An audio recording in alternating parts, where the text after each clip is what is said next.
संत रामपाल जी महाराज एक ऐसे महान संत जिन्होंने अपनी सतभक्ति, तत्व ज्ञान, करुणा और सेवा के बल पर समाज में नई मिसाल कायम की है। संत रामपाल जी महाराज की अगुवाई में उनके सभी सतलोक आश्रमों से समाज कल्याण के अद्भुत कार्यों ने समाज को सुनहरे भविष्य की एक नई उम्मीद दिखाई है। संत रामपाल जी महाराज से नाम दीक्षा लेने के बाद लाखों लोगों की लाइलाज बीमारियां जैसे कैंसर, एड्स आदि ठीक हुई। संत जी के ज्ञान से प्रेरित होकर उनके अनुयायियों ने लाखों यूनिट रक्तदान किया। संत जी ने लाखों बहन बेटियों का दहेज मुक्त विवाह करवाया।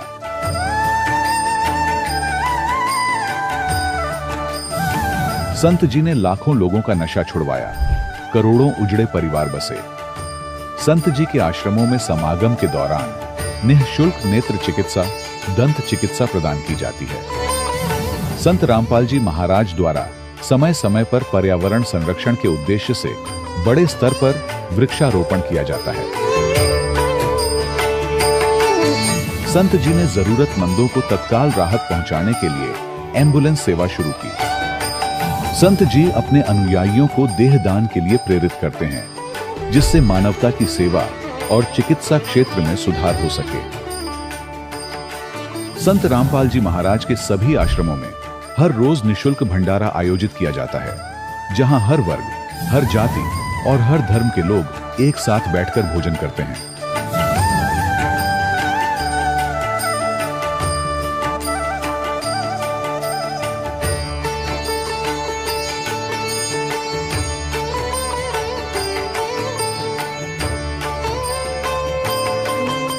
संत रामपाल जी महाराज की अन्नपूर्णा मुहिम ने गरीब और बेसहारा लोगों के जीवन में एक नई ऊर्जा और उम्मीद को जन्म दिया है। घर घर खाद्य सामग्री और जरूरी मदद पहुंचाकर संत रामपाल जी महाराज ने लोगों को दुख और मजबूरी से लड़ने की ताकत प्रदान की है।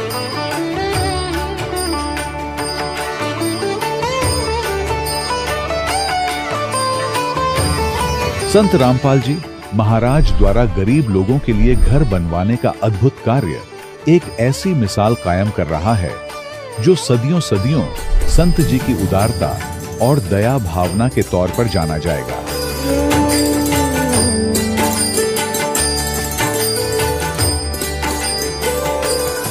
संत रामपाल जी महाराज ने हरियाणा सहित भारत के कई राज्यों में आई भीषण बाढ़ से अनेक गांवों और किसानों को बड़ी राहत दिलाई।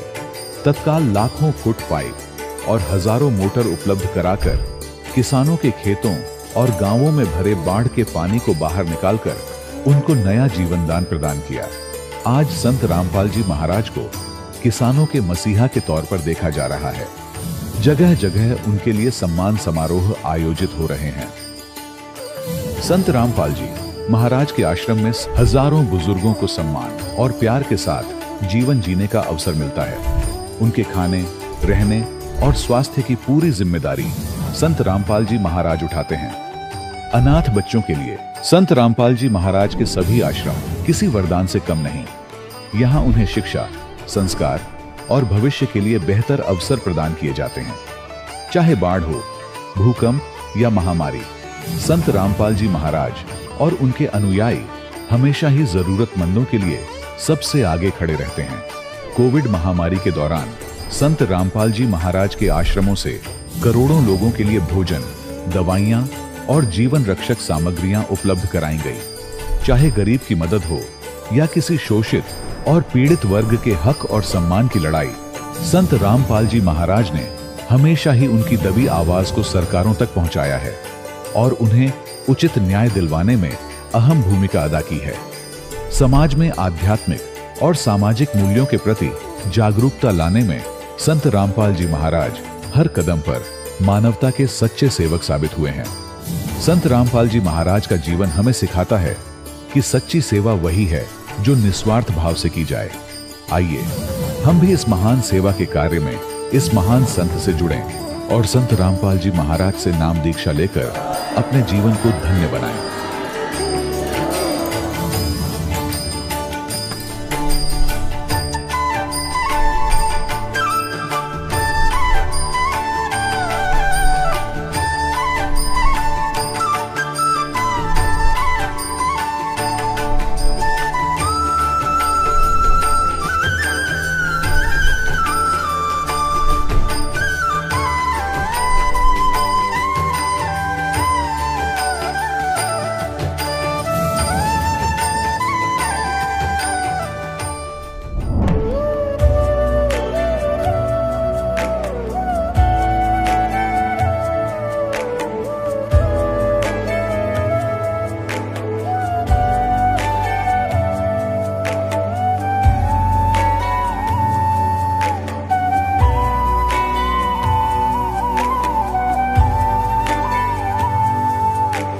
जब लग गुरु मिले न साचा, तब लग गुरु करो 10 पांचा। क्या गुरु बदल सकते हैं? क्या गुरु बदलने से पाप लगता है? अध्यात्म के इस मैदान में आखिर सही गुरु कौन है? गीता जी में वर्णित तत्वदर्शी संत कौन है? इन सभी प्रश्नों के उत्तर जानने के लिए अवश्य सुनिए जगत गुरु तत्वदर्शी संत रामपाल जी महाराज के मंगल प्रवचन। सत साहेब दर्शकों, मनुष्य बने जीवन में सुख और शांति की खोज में कभी देवी देवताओं तो कभी मंदिर और गुरुद्वारों के चक्कर लगाता है, लेकिन जब इतना सब कुछ करने के बावजूद भी उसे मन की शांति नहीं मिलती तो उसका विश्वास डगमगाना स्वाभाविक हो जाता है। दर्शकों, कुछ ऐसी ही कहानी थी महाराष्ट्र की रहने वाली पूजा गणेश जी की। पूजा गणेश जी ने वर्षों तक ब्रह्मा, विष्णु और अन्य देवी देवताओं की भक्ति साधना की, लेकिन जब इन्हें इतनी भक्ति साधना करने के बावजूद भी कहीं से राहत नहीं मिली तो इन्होंने अन्य धर्म गुरुओं का दरवाजा भी खटखटाया, लेकिन अफसोस पूजा गणेश जी को सभी जगह से निराशा ही हाथ लगी। लेकिन दर्शकों, आज पूजा गणेश जी का कहना है कि मेरा जीवन तब बदला जब मुझे संत रामपाल जी महाराज द्वारा लिखित पुस्तक ज्ञान गंगा मिली। दर्शकों, आखिर संत रामपाल जी महाराज ने ज्ञान गंगा पुस्तक में ऐसा क्या लिखा है कि जो भी इस पुस्तक को पढ़ता है वो संत रामपाल जी महाराज का ही हो जाता है और उसके जीवन के सारे कष्ट दूर हो जाते हैं। आखिर क्यों पूजा गणेश जी संत रामपाल जी महाराज को पूर्ण संत बता रही हैं? आखिर इसके पीछे की सच्चाई क्या है? आइए सुनते हैं पूजा गणेश जी की कहानी उन्हीं की जुबानी। जी नमस्कार। नमस्कार सर जी। क्या नाम है जी आपका? पूजा गणेश शेड़के। कहाँ से आए हैं आप? जी मैं जालना महाराष्ट्र से बिलोंग करती हूँ। संत रामपाल जी महाराज से नाम दीक्षा लेने से पहले आप क्या भक्ति साधनाएं करते थे?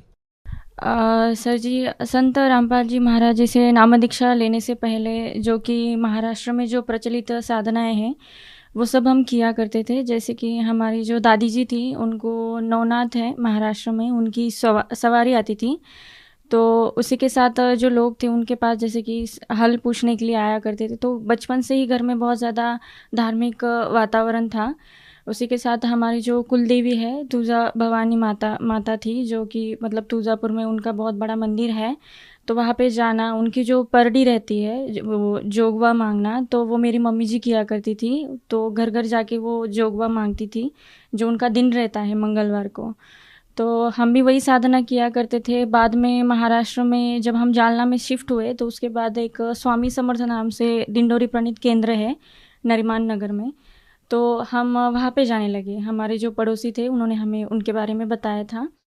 तो हम वहाँ पे पैदल आना जाना, कम से कम घर से 2 से 2.5 किलोमीटर वहाँ तक था जो डिस्टेंस था।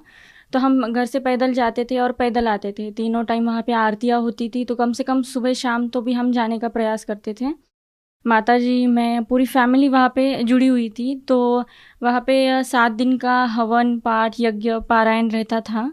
तो 7 दिन हम वहाँ पे सुबह जल्दी उठ के जाना, वहाँ गुरु चरित्र का पारायण करना, स्वामी चरित्र का नित्य पाठ करना, दुर्गा सप्तशती का पाठ करना। जो नवरात्र रहते हैं तो उस टाइम जो दुर्गा मंदिर है वहाँ पर पैदल जाना, पैदल आना। तो इस प्रकार से सारी जो साधनाएं थी, उसी के साथ जो महादेव शिव जी है उनकी पूजा भी, जैसे 16 सोमवार का व्रत पकड़ना, निराहार रहना, ये सारी साधनाएं हम किया करते थे। देखिए, महाराष्ट्र में जो भी पारंपरिक पूजाएं की जाती हैं वो सभी साधनाएं आप पहले कर ही रहे थे, तो फिर आपने संत रामपाल जी महाराज जी से नाम दीक्षा क्यों ली? सर जी, हम ये सब साधनाएं तो किया ही करते थे, लेकिन फिर भी जो लाइफ में बहुत ज़्यादा समस्याएं थी। जैसे कि मेरे जो पिताजी थे वो बहुत ज़्यादा मतलब स्मोकिंग करते थे, सिगरेट वगैरह वो पीते थे। वो कभी कभी जब उनको टेंशन हो जाती थी तो रात रात भर वो सिगरेट पिया करते थे। हम उनको बोल भी नहीं पाते थे क्योंकि वो बहुत ज़्यादा गुस्सा भी कर देते थे, हम डर जाते थे। तो इस वजह से हम बहुत ज़्यादा, घर में भी माहौल बहुत ज़्यादा ख़राब हुआ करता था, हमेशा हर कोई टेंशन में ही रहता था। यही सब समस्याएं से हम जूझ रहे थे। उसी में 2008 साल में जो हमारा जो टैंकर था, पापा ड्राइवर थे, उस पर हमारा सिर्फ एक ही टैंकर था और उसी पे सारा घर खर्च चला करता था। तो पिताजी और एक बार वो गए हुए थे तो वो जो टैंकर था वो पलट गया, तो वो पूरा जल चुका था, मतलब पूरा लॉस हो गया। हमारी जो इनकम सोर्स था वो पूरा बंद हो गया।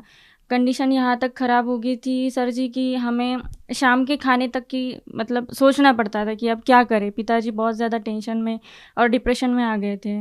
सारी समस्याएं थी। भैया भी उस टाइम 10th में था, 11th में उसको एडमिशन लेने के लिए क्लासेस के लिए पैसे भी नहीं थे। पूजा जी देखिए, आप जो पहले भक्ति साधनाएं कर रहे थे, उन साधनाओं के करने से आपके जीवन में जो कष्ट थे वो ज्यों के त्यों बने हुए थे।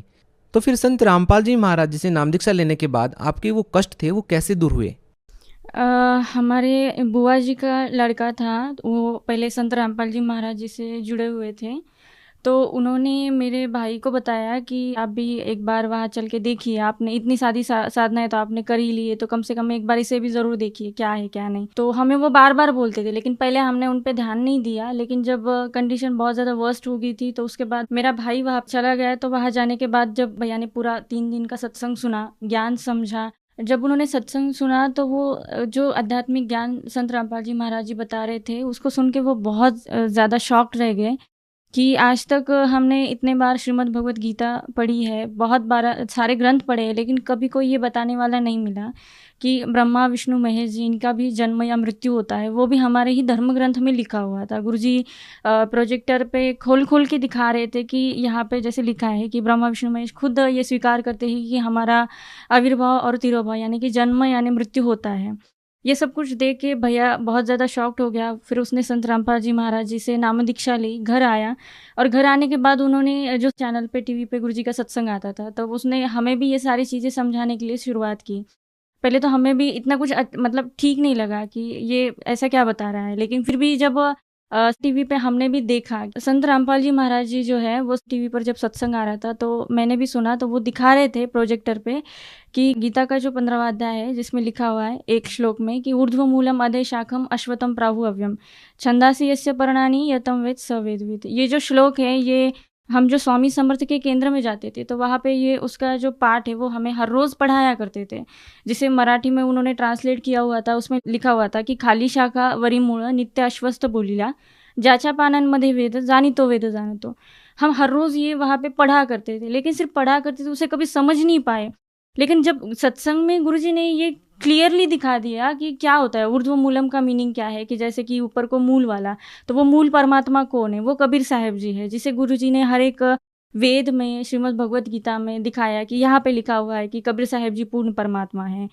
तो जब मैंने वो देखा कि गुरुजी ने दिखाया कि जो संसार रूपी उल्टा लटका हुआ वृक्ष है उसकी जो शाखा है जो इसे हर एक भाग से जानता है वो तत्वदर्शी संत है, तब मुझे समझ में आया कि हम जो पढ़ते थे उसका वास्तविक जो मीनिंग है वो क्या है।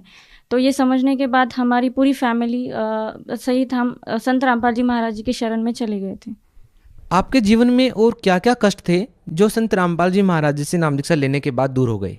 पहली जो साधना करते करते जैसे कि 2008 साल में हमारा जो टैंकर था वो पलट गया था। उसमें 15 लाख का डीजल पेट्रोल का जो माल था वो पूरी तरह से जल गया था। यहाँ तक कि उसका जो इंजन था वो भी जल चुका था। तो कंपनी हमारे ऊपर जो जुर्माना लगा रही थी उसको तो हमने कैसे मतलब ब्याज पे पैसे लेके कैसे भी करके उसको जैसे तैसे करके भर दिया। लेकिन कंडीशन इतनी ख़राब हो गई थी कि हमारे मतलब हम रेंट पे रह रहे थे, तो उसका रेंट भी हम पे नहीं कर पा रहे थे। हम 4 भाई बहन हैं, हर किसी का हमारा स्कूल का खर्चा वगैरह सब कुछ मतलब कुछ भी नहीं हो पा रहा था और कंडीशन बहुत ज़्यादा ख़राब हो गई थी। तो उस वक्त कंडीशन इतनी ख़राब थी, इस वजह से फिर जब भैया ने जब नाम दीक्षा ली संत रामपाल जी महाराज जी से, तो फिर हम भी वहाँ पर गए, उनसे नाम दीक्षा ली। और नाम दीक्षा लेने के बाद धीरे धीरे गुरुजी की दया से हमारी जो प्रॉब्लम्स है वो क्लियर होती गई। संत रामपाल जी महाराज जी की दया से हमारा जो बिज़नेस था पापा को प्रॉफिट होता गया और धीरे धीरे फिर जैसे कि उन्होंने पहले 1 टैंकर लिया, बाद में प्रॉफिट हुआ तो 2 लिए, ऐसे बढ़ते बढ़ते संत रामपाल जी महाराज जी की दया से ट्रांसपोर्ट हो गया।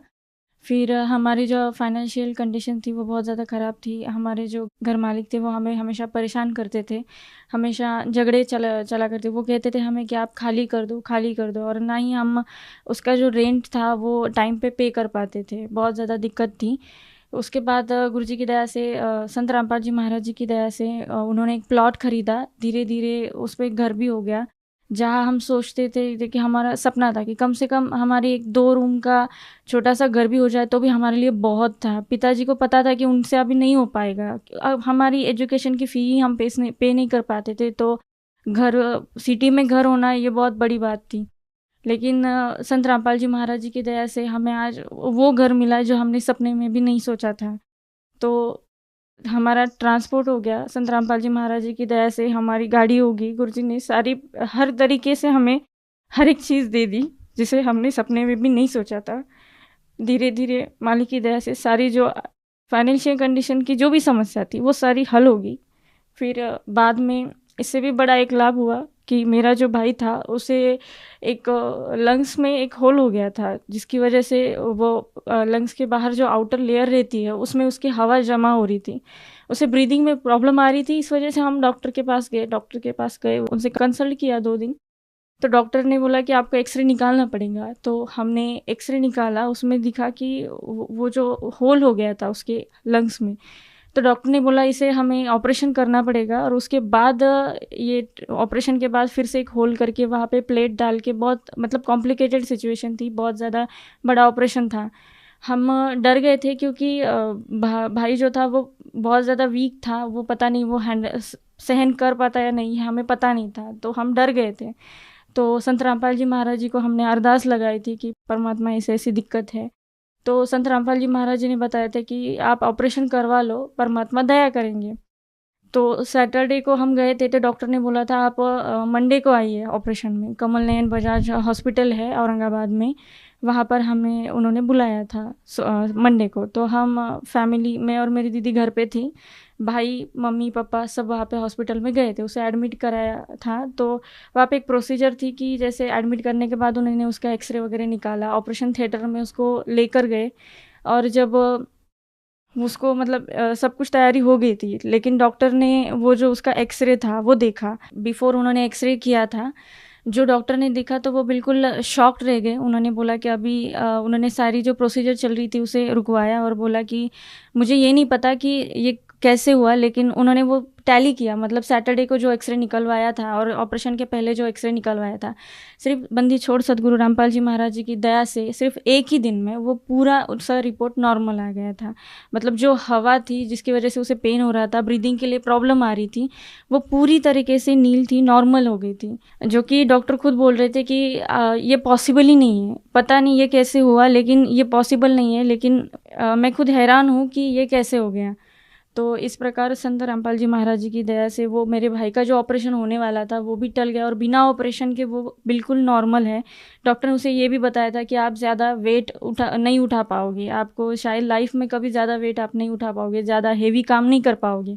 लेकिन संत रामपाल जी महाराज जी की दया से वो सारे काम करता है, उसे कोई दिक्कत नहीं होती है। तो ये गुरु जी की दया से हमें संत रामपाल जी महाराज जी की दया से ये बहुत बड़ा लाभ हुआ। उसके बाद मेरी जो माता जी है, मेरी जो मम्मी है, उनको हार्ट की प्रॉब्लम थी। उन्हें 3 बार हार्ट अटैक आ चुका था। मतलब जब सेकेंड टाइम उन्हें जब हार्ट की प्रॉब्लम हुई थी तो डॉक्टर ने उन्हें बता दिया था कि आप इतने जल्दी उनको घर मत लेके जाइए। लेकिन हमें संत रामपाल जी महाराज जी पर विश्वास था, इसलिए हमने मम्मी को वहाँ से, मतलब डॉक्टर के मना करने के बावजूद भी हम उन्हें लेकर आ गए। गुरुजी की दया से उन्हें कुछ नहीं हुआ, मतलब वो नॉर्मल थी। तीसरी बार जब उन्हें हार्ट अटैक आया तो उस वक्त तो हमने संत रामपाल जी महाराज जी ने जो चरणामृत प्रसाद दिया है उसे देने के बाद उन्हें हार्ट की वजह से जो पेन हो रहा था, तो संत रामपाल जी महाराज जी की दया से चरणामृत और प्रसाद लेने के बाद वो ठीक हो गया। संत रामपाल जी महाराज जी की दया से आज मेरी मम्मी जी बिल्कुल ठीक है, उन्हें कोई प्रॉब्लम नहीं है और वो एक नॉर्मल लाइफ जी रही है। संत रामपाल जी महाराज से नाम दीक्षा लेने के बाद आपको बहुत सारे लाभ मिले हैं। हो सकता है शिक्षित जो वर्ग है वो इस बात पर कम विश्वास करें, तो आप उन लोगों को कैसे ये विश्वास दिलाएंगे कि एक संत की सद्भक्ति करने से, एक संत के द्वारा दिए गए मंत्रों का जाप करने से वो सभी लाभ आपको मिल सकते हैं जो आप आध्यात्मिक मार्ग में प्राप्त करना चाहते हैं। जो आज का पढ़ा लिखा समाज है वो इन सब बातों में विश्वास नहीं करता कि जैसे किसी मंत्र जाप से या फिर आशीर्वाद से हमारी जो समस्याएं हैं वो दूर हो सकती है। लेकिन आज तक हम में से किसी ने भी अपने जो धर्म ग्रंथ है उसे कभी खोल के नहीं देखा कि वास्तविकता में जो साधना है वो हमारे धर्म ग्रंथों में लिखी हुई है या नहीं। जब हम प्रॉपरली, जैसे हमारे धर्म ग्रंथों में, होली बुक्स में जो साधना लिखी हुई है, तो ऑब्वियसली हम सबको वैसे लाभ होंगे जो परमात्मा देते हैं। जैसे कि अगर कोई स्टूडेंट है, अगर वो एग्ज़ाम देने के लिए जाता है तो उसको एग्ज़ाम में उसे वही लिखना पड़ेगा जो सिलेबस में लिखा हुआ है। अगर उसके आउट ऑफ, मतलब जो सिलेबस में लिखा नहीं है, और अगर वो लिखता है पेपर में, तो ऑब्वियसली वो फेल हो जाएगा। इसी प्रकार जैसे कि हमें हमारे जो धर्म ग्रंथ है, होली बुक्स में, उसमें जो लिखा है उसके अनुसार साधना करनी पड़ेगी, तब हमें परमात्मा से मिलने वाला लाभ प्राप्त हो सकता है। जैसे कि हम भी पहले परंपरागत भक्ति साधना किया करते थे, जो करते करते भी हमारे जीवन में बहुत ज़्यादा दुख आए, समस्याएं आई, जिनसे हमें बहुत ज़्यादा दिक्कत भी हुई। लेकिन संत रामपाल जी महाराज जी की शरण में आने के बाद जब हमने देखा कि जो शास्त्रानुकूल साधना है वो करने के बाद हमारे जो लाइफ से सारी जो समस्याएं वो धीरे धीरे करते करते, एक एक करते सारी ख़त्म होने लगी। तो मैं उन लोगों को ये कहना चाहती हूँ कि जो लोग ये विश्वास नहीं करते कि भक्ति साधना से या फिर मंत्र जाप से सारे प्रॉब्लम्स ठीक हो जाते हैं, तो आप एक बार अपने जो होली बुक्स है उसे चेक कीजिए और उससे मिलाइए। जब आप खुद मिलाएंगे तो आपको पता चल जाएगा कि शास्त्रानुकूल साधना करने से अपने आप हमें परमात्मा से जो लाभ मिलते हैं वो सारे मिल सकते हैं, जैसे कि हमें मिले हैं। हमारी भी सारी दिक्कतें दूर होगी, तो आपको भी 100% वो जो लाभ है वो ज़रूर होंगे। पूजा जी, देखिए, आप एक शिक्षित महिला हैं और आपने काफ़ी सोच समझ के संत रामपाल जी महाराज जी से नाम दीक्षा ली है। आप भगत समाज को क्या संदेश देना चाहेंगे? आज का जो युवा समाज है वो जैसे कि नशे की लत में पड़ जाना या फिर बुरी संगत में पड़ गया है, जो सिर्फ लाइफ में एंजॉयमेंट करना ही सब कुछ मानते हैं, उनको मैं ये कहना चाहूँगी कि सत भक्ति से हर कोई अपने लाइफ में स्ट्रगल करता है, अपनी लाइफ को सेटल करना चाहता है, लेकिन हम वो इतना स्ट्रगल करने के बाद भी वो सब कुछ चीज़ें नहीं हो पाती। जब हम सतभक्ति करते हैं, जैसे हमारी लाइफ में हमने कभी सोचा भी नहीं था कि इतनी सारी परेशानियों को झेलते हुए भी हम कभी अपनी खुशी से ज़िंदगी जी पाएंगे, लेकिन संत रामपाल जी महाराज जी के शरण में आने के बाद हमें भी वो सारे लाभ हुए जो हमारे शायद भाग्य में नहीं था, लेकिन वो परमात्मा ने हमारे लाइफ में दिया। तो मैं आज का जो पढ़ा लिखा युवा समाज है उनसे ये प्रार्थना है कि आप भी संत रामपाल जी महाराज जी का ज्ञान समझिए और उनसे नाम दीक्षा लेकर अपने जो समस्या है उनका हल आप पा सकते हैं। पूजा जी, हजारों लोग हैं जो संत रामपाल जी महाराज जी से प्रतिदिन जुड़ रहे हैं। जो श्रद्धालु हमें इस समय सुन रहे हैं, वे श्रद्धालु संत रामपाल जी महाराज जी से कैसे जुड़ सकते हैं? संत रामपाल जी महाराज जी से नाम दीक्षा लेने के लिए जो संत रामपाल जी महाराज जी के जो सत्संग है वो विविध चैनल्स पे आते हैं, तो उनके नीचे एक पीली पट्टी चलती है जिन पे कुछ नंबर लिखे हुए होते हैं। तो आप उन नंबर पर कॉल करके अपने जो डिस्ट्रिक्ट का नामदान सेंटर है उसके बारे में पता करके वहाँ जाके नाम दीक्षा ले सकते हैं। और एक बहुत आसान तरीका है कि फेसबुक, यूट्यूब पे संत रामपाल जी महाराज जी के जो सत्संग हैं उनके नीचे नंबर्स फ्लैश हो रहे हैं, उन पे कांटेक्ट करके आप निःशुल्क नाम दीक्षा प्राप्त कर सकते हैं। जी, बहुत बहुत धन्यवाद। धन्यवाद सर। दर्शकों, अभी आपने सुने संत रामपाल जी महाराज से दीक्षा प्राप्त करके सुखी हुए भक्त के अनुभव। अब देखिए जगत गुरु तत्वदर्शी संत रामपाल जी महाराज के मंगल प्रवचन। और किसी की बेटा मार काट दिया, किसी की बेटी काट दी, किसी के माँ बाप दोनों ही आंख ले गया, तो वहां बुद्धि उनकी नहीं जावे थी, यूं करे के है इनका। तो पुण्यात्मा, यहां आप देख रहे हो किसी का बेटा मर गया, किसी की बेटी मर गई, पूरा परिवार का परिवार नाश हो जाता है, और बाकी बचे वे दूसरे परिवार के या उसी परिवार के सदस्य अपने आप को सुरक्षित समझते। तो परमात्मा कहते हैं यह भूल है आपको पता ही नहीं आगे प्रोसेस का, ये क्यों मर रहे हैं, क्यों जन्म दे रहे हैं, हमारे लिए ये क्या व्यवस्था कर रखी है। अब यहां देखते हो आप कितना सुंदर वातावरण है, बढ़िया फलदार वृक्ष हैं, काजू, सेब, संतरे हैं, कितनी अच्छी मेवा उपलब्ध है, जमीन के अंदर जल है, शीतल वायु चल रही है, दिन रात बन रहे हैं, और बड़ा अच्छा जैसे गेहूं, चने, बाजरा, ज्वार, कितनी अच्छा कणक दे रखी है। इन सुविधाओं को हम देखते हैं तो ऐसा लगता है भगवान बड़ा बढ़िया, बड़ा अच्छा भगवान, देख हमारी कितनी ध्यान रखता है। और उस समय हम भूल जाते हैं किसी का परिवार नाश हो गया, किसी की मां मर गई, किसी का बेटा मर गया, और किसी का परिवार का पूरा नाश हो गया। तो उस समय समझ में ना आती यू हो क्या रहा है, हम क्यों जन्म रहे हैं, किस लिए पैदा हो रहे हैं। पीछे एक भूकंप आया था सन 2000, 26 जनवरी 2000 को गुजरात के अंदर, और जिन मकानों महलों को बनाते बनाते 3-3 पीढ़ी बीत गई थी उनकी, उन्हीं कोठियों के नीचे दबकर मर गए सारे के सारे, परिवार का परिवार नाश हो गया। और उसी उद्देश्य को लेकर जो जी रहा है उसका क्या हालत होगी फिर।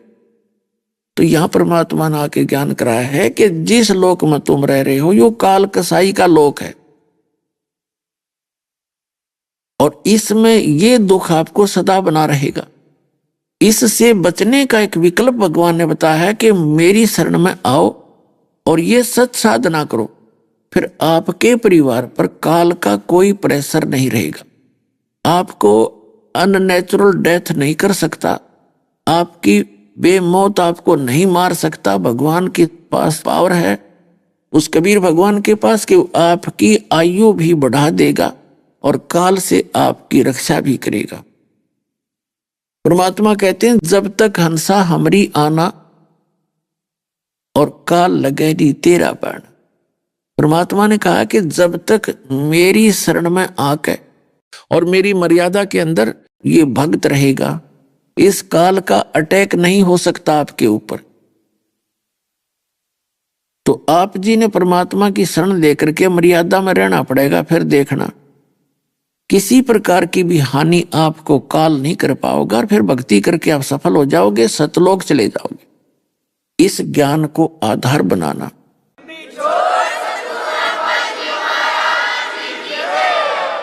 पुण्यात्मा, भक्ति तो आपको श्रेष्ठ मिलेगी, और इस भक्ति से जो दास आपको कीमत बता रहा वो आपकी डिपॉजिट होगी ही होगी। लेकिन विवेक बिना भी बात बिगड़ जाएगी। विवेक ये बनाना पड़ेगा कि यदि हम फिर से फिसल गए और मुक्त हुए नहीं तो वो कराया सारा बिगड़ जाएगा। भक्ति तो आपकी बनी रहेगी, आपके पास जो धन आपने सारे जीवन में कमा लिया भक्ति करके, धर्म पुण्य करके, वो तो आपका साथ रहेगा, वो नष्ट नहीं होगा। लेकिन आपका मोक्ष रह जाएगा, और मोक्ष रह गया फिर क्या करोगे उस भक्ति धन का?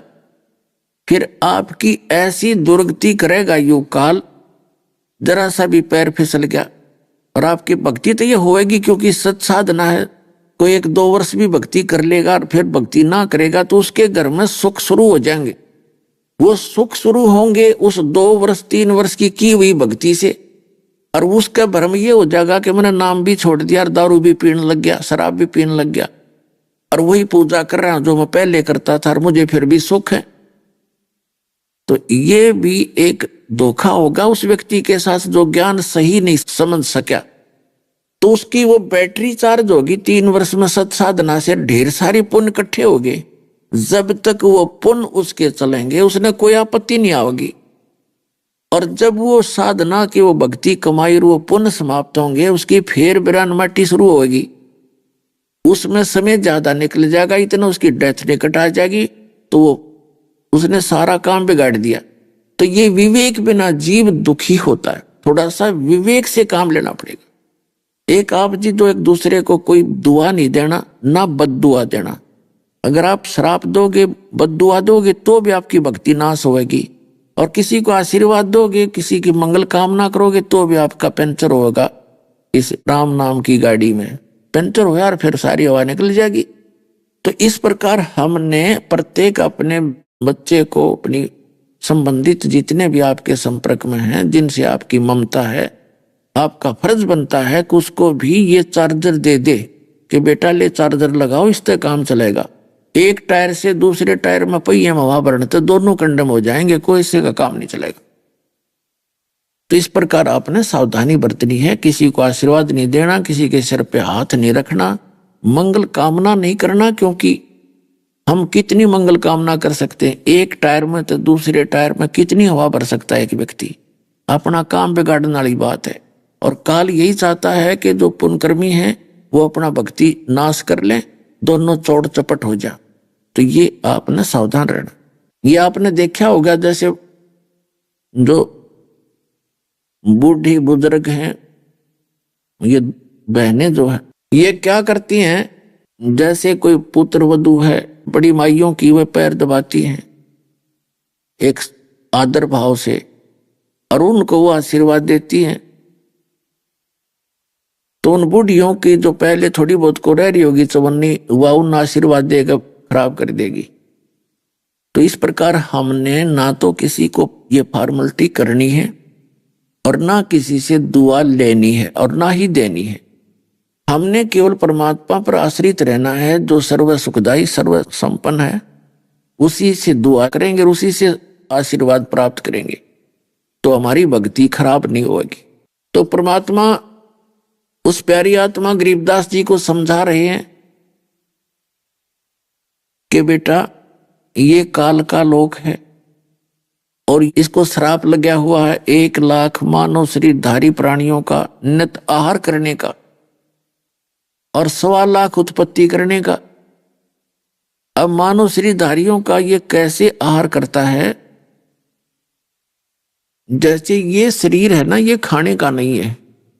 इस मानव शरीर के अंदर ये जितने आप देखते हो कितने विकार प्राणी करते हैं, शराब, बीड़ी, तम्बाकू, भूकी, सुल्फा, ये ना करण की चीज तो सब ने स्वीकार कर दी 90% ने, क्योंकि ये मन है, इसकी खुराक है या, और इसके करने से इस शरीर के अंदर एक विशेष चटपटापन डिपॉजिट होता है सूक्ष्म शरीर में, और जिस समय इस अंदर के शरीर को सूक्ष्म शरीर को ले जा करके तपस्या के ऊपर भूना जाता है, तो उस समय जिसने ज्यादा विकार कर रखे हैं उसमें ज्यादा गंध निकलता है, और वो निकला हुआ शोरबा वो काल खाता है उस गंध को, इसलिए ये आपसे विकार करवाता है। नहीं तो इस आत्मा की जो आहार है भक्ति, भगवान की भक्ति और निर्मल भोजन, जैसे काजू, किस्मत, सेब, संतरे, चावल, खीर अपनी बनाओ, रोटी खा लो, हलवा बना लो। मांस क्यों खाते हो? सुल्फा नहीं पीना चाहिए, शराब नहीं पीनी चाहिए, तम्बाकू प्रयोग इस शरीर में बिल्कुल नहीं करना चाहिए, ना सूंघना चाहिए और न ही किसी हुक्का, बीड़ी, सिगरेट के माध्यम से प्रयोग करना चाहिए। ये सब काल का जाल है। वो चाहता है ज्यादा से ज्यादा बकवाद करें और मेरा चटपटा आहार बने। पुण्यात्माओं, चाहे आपको ये बात ऊटपटांग लगती हो, लेकिन ये कोई बालकों का डोम बाट के गीत नहीं, उस पूर्ण परमात्मा का दिया हुआ ज्ञान है। ये एक एक पॉइंट सच समझ लेना इसका। आपका कद सच्ची जचेगी वो समय आने पर पता लगेगा आपको। तो यहाँ जो व्यवस्था है इस काल की है, और इसने यहाँ आपको केवल उन जैसे कसाई बकरे पालता ऐसे पाल रखा है। नहीं तो आप विचार करके देख लो, आज सभी अपने परिवार में कितने खुश हैं और क्या उमंग लिए बैठे हैं। अरे 1 सेकंड का पता नहीं है क्या बिजली गिर जाए। वहां बुद्धि क्यों नहीं जाती हमारी? क्योंकि हम बालक हैं, हमारी बालक बुद्धि है। हमने विकल्प कभी सुना ही नहीं कि ये भी कुछ और भी काम है इस मनुष्य जीवन का। अगर कभी किसी की प्रेरणा हुई तो जाके नकलियां के फंस गए, वहां कोई ज्ञान है नहीं, वही समाजों के तो फिर वहीं के वहीं। तो इस ज्ञान से आपकी बुद्धि यहाँ काल के जाल से हटेगी और परमात्मा में जुड़ेगी।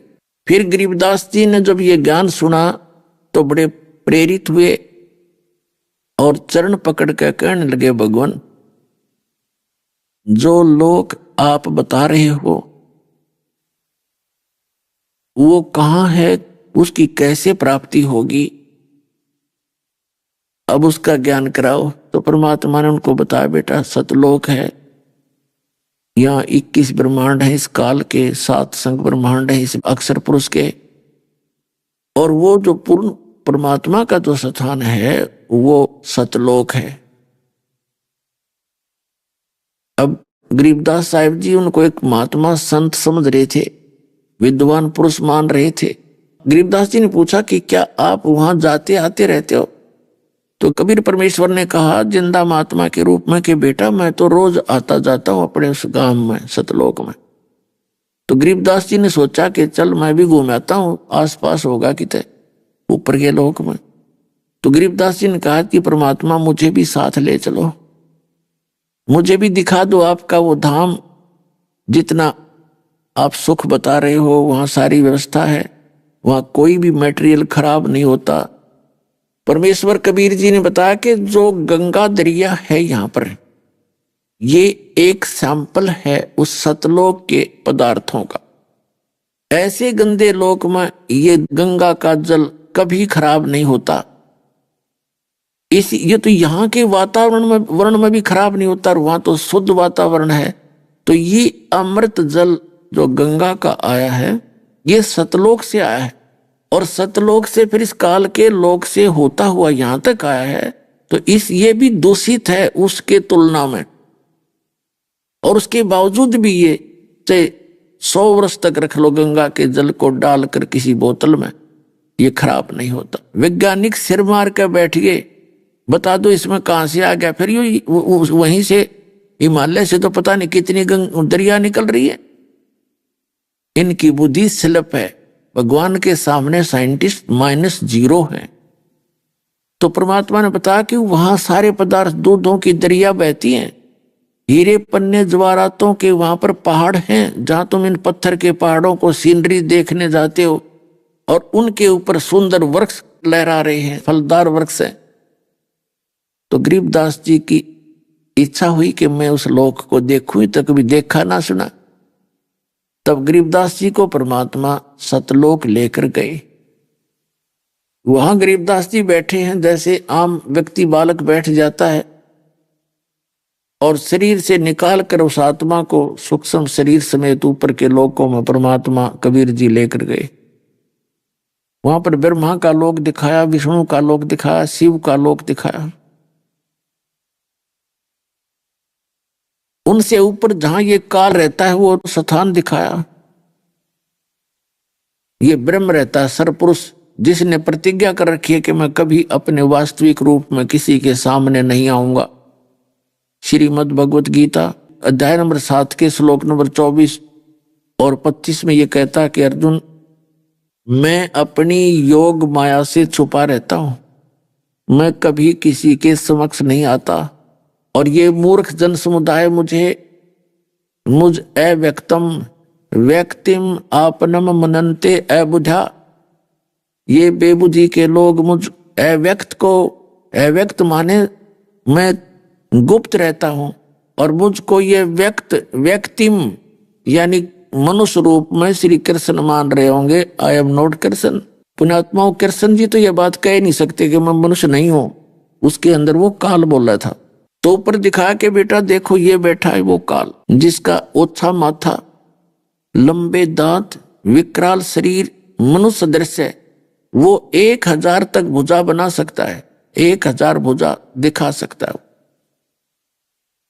और ब्रह्मा विष्णु महेश केवल 4 भुजा ही बना सकते हैं, और सिंगल 2 भुजाओं में भी बन सकते हैं, इससे ज्यादा नहीं कर सकते। दुर्गा केवल 8 भुजा ही बना सकती है। तो इस प्रकार परमात्मा ने उसको दिखाया। और जब परमात्मा ने कहा कि देखना ये काल मेरे इस मंत्र के सामने जो सतनाम में जाप करूंगा, परमात्मा ने गरीबदास जी को दृढ़ता लानी थी कि जो मंत्र मैं तुम्हें दूंगा उसमें कितनी शक्ति है।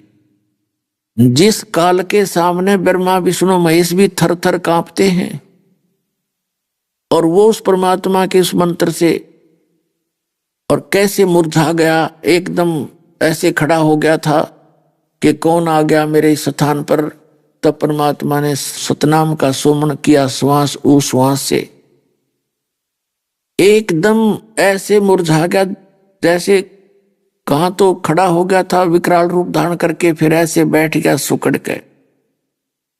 और परमात्मा ने उसके सिर पे पैर रखा और गरीबदास जी को साथ लेकर के 21वें ब्रह्मांड के अंतिम छोर पर बैठा है। ये जो लास्ट गेट है, 11वां द्वार है, उसको खुद ब्लॉक किए बैठा है। ये कोई इधर आ ना जाए, कहीं निकल ना जाए तेरे जाल से।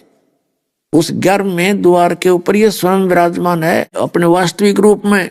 जब परमात्मा ने सतनाम का सुमन किया और वो ऐसे सुकड़ गया जैसे नीची गर्दन कर ली, और वो जो गेट इसने रोक रखा था वो खाली कर दिया।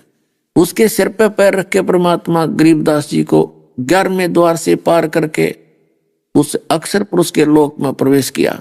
फिर वहां दिखा कि ये 7 शंख ब्रह्मांड का लोक है, ये अक्षर पुरुष का लोक है बेटा। इसमें से पार होने के लिए अब तुम अपनी समर्थता से तुम्हें ले जा रहा हूं, ये बोल नहीं सकते, लेकिन तुमने जब अपने आप आना होगा तो वो सतनाम के अंदर 2 अक्षर जो हैं उनमें से 1 अक्षर के भक्ति कमाई आपको इसके किराए के लिए देनी पड़ेगी। तो वो सारा दिखा कर ले। फिर बर में द्वार को पार करके सतलोक में प्रवेश हुए तो वहां का जो दृश्य देखा गरीबदास जी ने, कहते हैं क्या कहूं उस देश की कोई महिमा कही न जाए।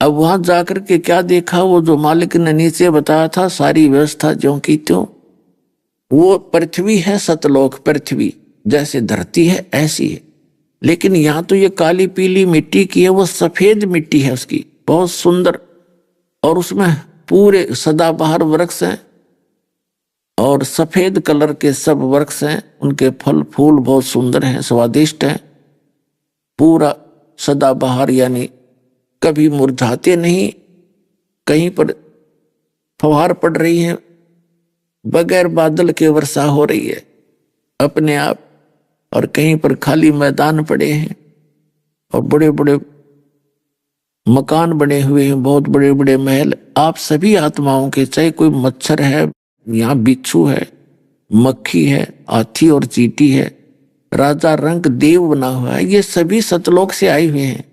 और वहां प्रत्येक प्राणी का बहुत बड़े बड़े सुंदर महल, आगे बगीचे, बहुत सुंदर लान बने हुए, उनमें फुहारे छूट रहे।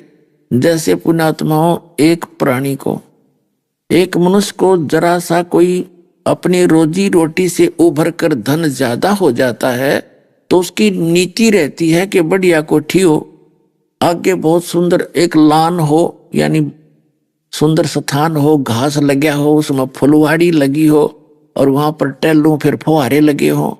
तो सबकी नीयत है, ना पार बसा हुआ दूसरी बात है, नहीं दाव लगे तो अपनी झोपड़ी में भी टाइम पास करना ही पड़ेगा, वो तो एक व्यवस्था है।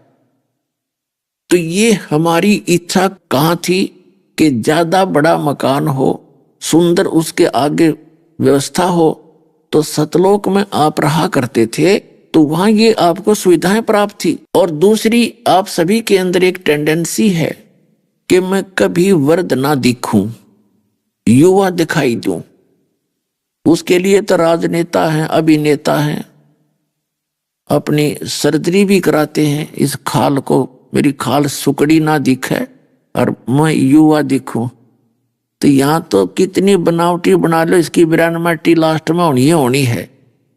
और दूसरा, कोई मृत्यु नहीं चाहता, वृद्ध अवस्था और मृत्यु कोई नहीं चाहता, चाहे बीमारी इतने सड़े जावे। हम इतने ढीठ हो लिए, इन दुखों को सहन करते करते इतने पक गए कि हम कितने दुखी हो जहां पर मृत्यु ना हो। और बिल्कुल ठीक है, बात भी सही है। मुश्किल से तो एक परिवार जुड़ा, उसके लिए एक छोटा सा मकान की व्यवस्था बनी, और फिर मृत्यु होने की तैयारी होगी। बताइए के सांग हुआ, ये कोई जीवन है? इतना गंदा लोक, पर हमारी बुद्धि काम नहीं करती, और ना कोई व्यवस्था बताने वाला हमें मिला। ये लोक वेद सुनाने वाले जैसे राधा स्वामी दंड सतगुरु वाले, ये ठेका ले रहे सतलोक का, इन्हें कख भी पता नहीं सतलोक के बारे में, और ना वो साधना का पता, ना उनको ज्ञान है। तो वहां रुचि बने कैसे? क्योंकि वो तो श्रद्धालु पुण्यात्मा है, भोली भाली आत्मा, वो तो मंदिर में सेट होगी तो वहीं जाती है, सुनती नहीं दूसरे की। और वो श्रद्धालु वहां पहुंच गए, उन्होंने परम धनी जान के वो फिट हो गए, अटपट करके वहीं के वहीं खड़े हैं। तो उनको कख नहीं पता उस भक्ति मार्ग का। अगर और 100 वर्ष ये भक्ति मार्ग स्टार्ट ना होता, पूरा मानव विश्व का नास्तिक हो जाता पुण्यात्माओं। क्योंकि ये राधा स्वामी पंथ, धन सतगुरु पंथ, निरंकारी पंथ, जय गुरुदेव पंथ, जनोद वाले का पंथ, ठाकुर जी का, ये राधा स्वामी का पंथ, और ये आसाराम के जितने भी हैं, ये सारे शास्त्र विरुद्ध साधना बता रहे हैं, जिससे अपनी पूर्व जन्म की भक्ति से किसी को लाभ हो रहा है तो उसका निमित्त कर देते हैं कि गुरु जी की दया से ये हो गया। और इतना सुख तो हमें भी हो रहा था। हम तो एक श्याम जी पूजा करते, हनुमान पूजा करते थे, मूर्ति पूजा करते थे, जो संसारिक सुख थे वो सारे ही प्राप्त थे। संतान थी, बढ़िया नौकरी मिल गई थी, 2 रोटी टाइम पे मिल रही थी, तो हम सभी नमत राम कृष्ण का करा करते कि न दे दिया हमारे तक। और उन्हीं राम कृष्ण के पूजने वालों की बिरान मट्टी हो रही, वह ना समझ माई कि ये भी तो उसन पूजा है, नो कि नो जैसे हम पूजा करते थे। वो अब समझ में आती है, भगवान के तत्व ज्ञान की रोशनी से दूर तक दिखाई देता है।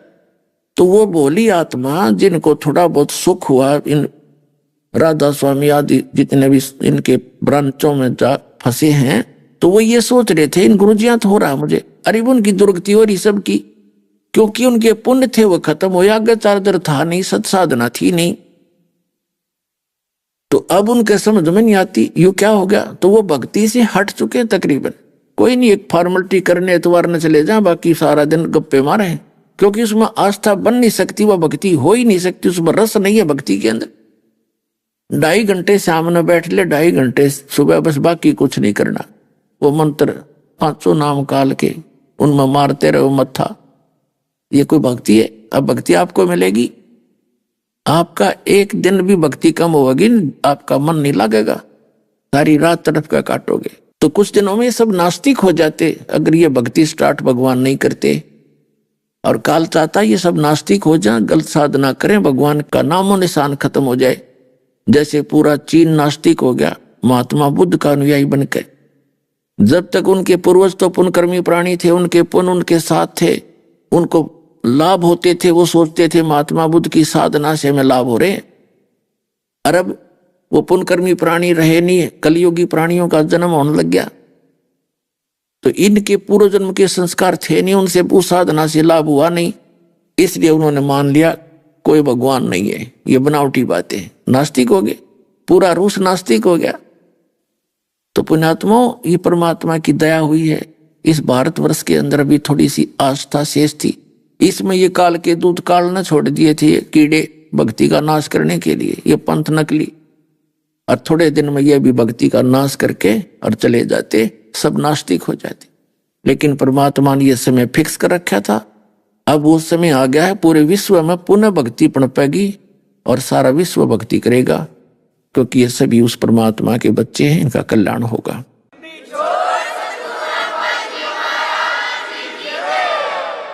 अब प्रसंग चल रहा है कि वहां बार में द्वार में पार करके सतलोक में जब पहुंचे तो पुण्यात्मा वहां सभी के मकान खाली पड़े हैं। गरीबदास जी को बताया कि बेटा देख कितने अच्छे अच्छे बंगले हैं तुम्हारे, और ये सब गलती से चले गए उस गंदे लोक में। इस पृथ्वी पर कोई जीव सुखी नहीं, स्वर्ग महास्वर्ग के लोग भी यहाँ महादुखी हैं, क्योंकि आपने वो देखे नहीं है। और कबीर साहब कहते हैं 3 लोक 21 ब्रह्मांड में आग लगी है, कृत्रिमबाजी सभी ठगी है। तो ऊपर जब परमात्मा जिंदा महात्मा के रूप में ऊपर पहुंचे, जहां भगवान विराजमान है सतपुरुष, एक बहुत बड़े गुम्बज के अंदर, बहुत बड़े एक मंदिर नुमा स्थान है जिसको गुम्बज बोलते हैं, ऊपर गुमट, और उसके सेंटर में भगवान का सिंहासन विराजमान है। चारों तरफ उसके गेट हैं, बहुत सुंदर सफेद है, सफेद उसकी रोशनी है। परमात्मा का अपना सब शरीर का जो तेज है, एक रोम में करोड़ सूर्य मिला दे, करोड़ चंद्रमा, इतनी रोशनी है। और सिर पे मुकुट है भगवान के, ऊपर छतर लगा हुआ सफेद। तो गरीबदास जी और परमात्मा अपने ही दूसरे रूप में जिंदा महात्मा के रूप में वहां पहुंचे, जहां पर स्वयं ही दूसरे रूप में विराजमान थे।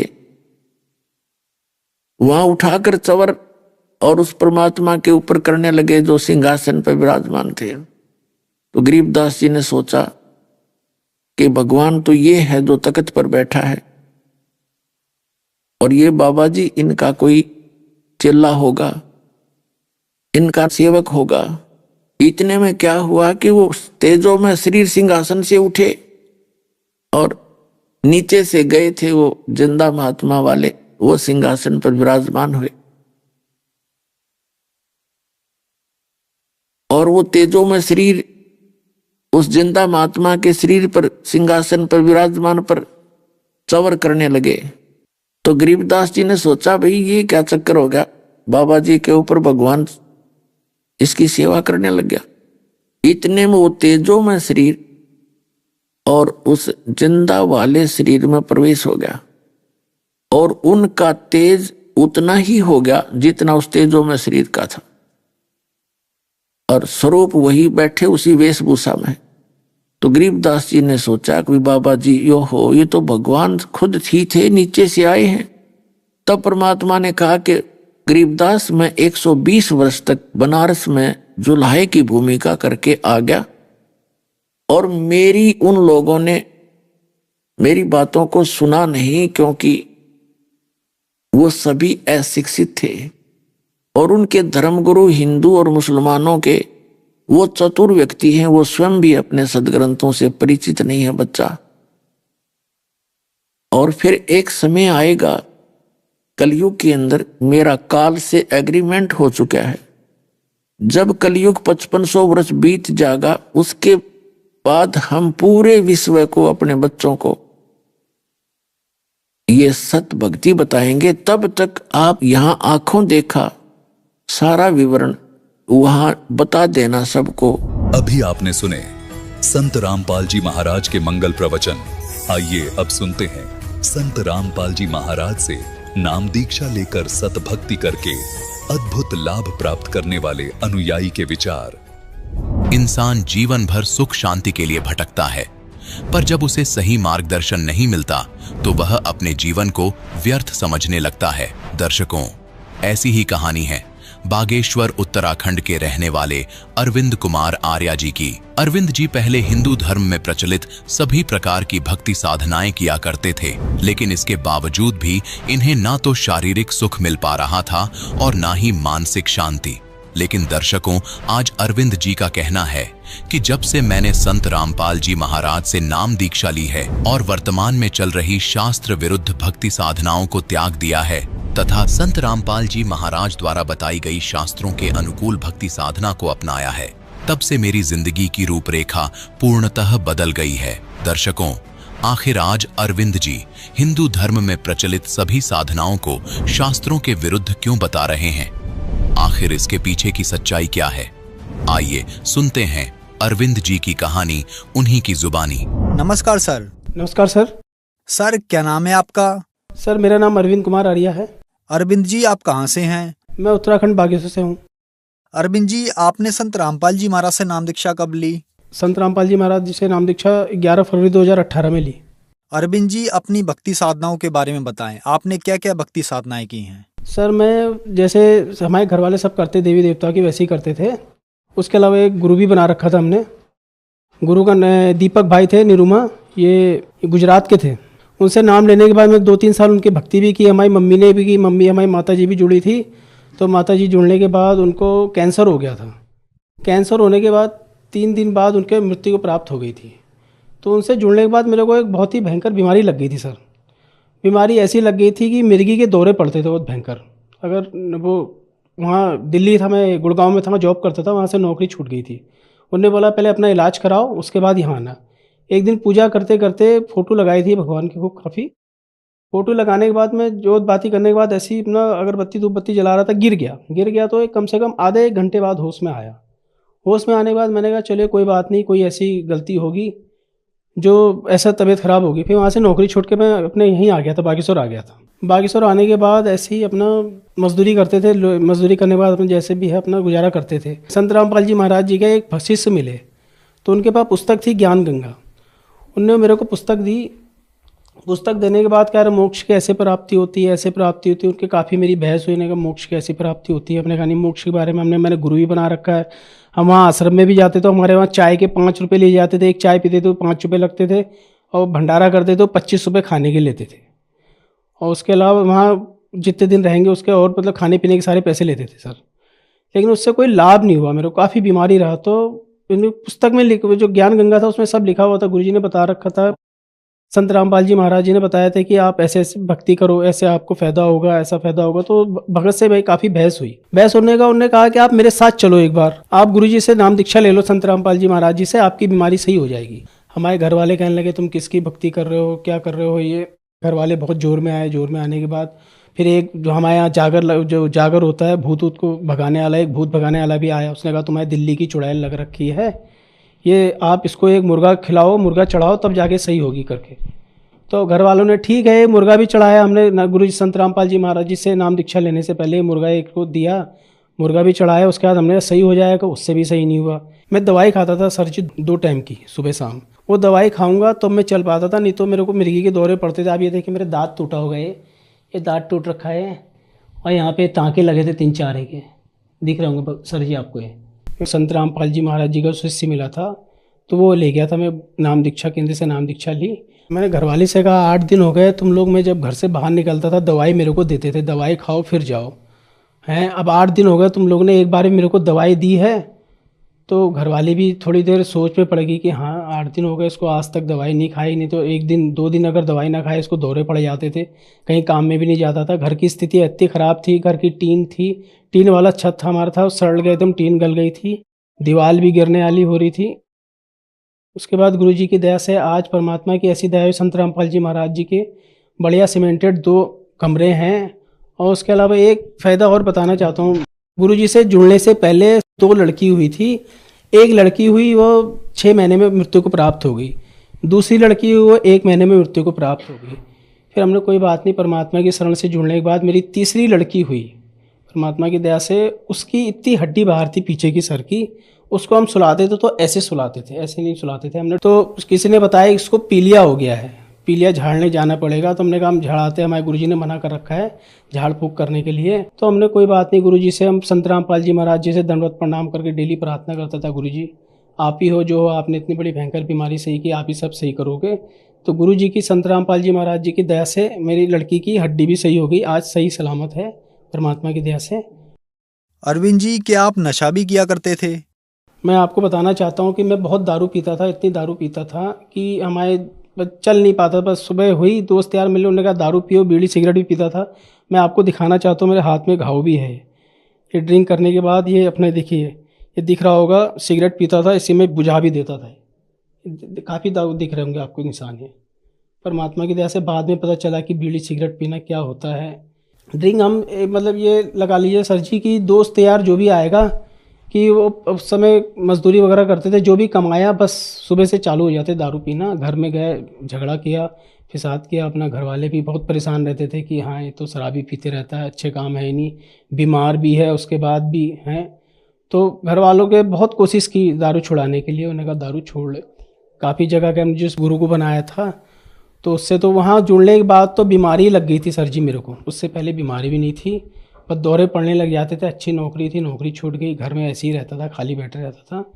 संत रामपाल जी महाराज जी का शिष्य मिला था तो वो ले गया था। मैं नाम दीक्षा केंद्र से नाम दीक्षा ली। आज मेरे को 2018 से जुड़े हुए एक बार भी एक दौरा भी नहीं आ रखा है।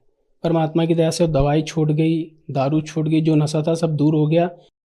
अरविंद जी आप बहुत ज्यादा नशा करते थे, नशा छोड़ने के लिए आपने बहुत ज्यादा प्रयत्न किए, लेकिन आपका नशा संत रामपाल जी महाराज जी की शरण में आने के बाद छूटा। आज जो दर्शक आपको टीवी पर देख रहे हैं, अगर वो भी परेशान है, नशा छोड़ना चाहते हैं, आप उनके लिए क्या कहना चाहेंगे? सर मैं तो प्रार्थना कर सकता हूँ बस कि आप जो हैं संत रामपाल जी महाराज जी का सत्संग आता है टीवी पे, उसमें आप सत्संग देखिए। गुरुजी आपको सद्भक्ति बताएंगे। आदमी भक्ति करता है किस लिए कि उसके नशा छूटे, उसके दुख तकलीफ दूर होए हैं। उसके बाद भी अब भक्ति कर रहा है, दुख भी दूर, शराब भी पी रहा है, दुख भी है, तकलीफ भी है, सोच रहा है भगवान सब सुख दे रहा है। लेकिन आप एक बार सदगुरु रामपाल जी महाराज जी का सत्संग आता है टीवी पे, उस पर आप सत्संग देखिए। और पुस्तकें हैं उनकी, जीने की राह, ज्ञान गंगा, गीता तेरा ज्ञान अमृत, पुस्तक मंगाइए, ऑनलाइन भी आ जाती है। उसके अलावा आप ये टीवी में सत्संग आता है गुरु जी का, उस पर पट्टी चलती है, उसमें नंबर लिखा होता है, फ़ोन नंबर। नामदान केंद्र के पता करके नाम दीक्षा ले सकते हैं। धन्यवाद सर। सत साहिब।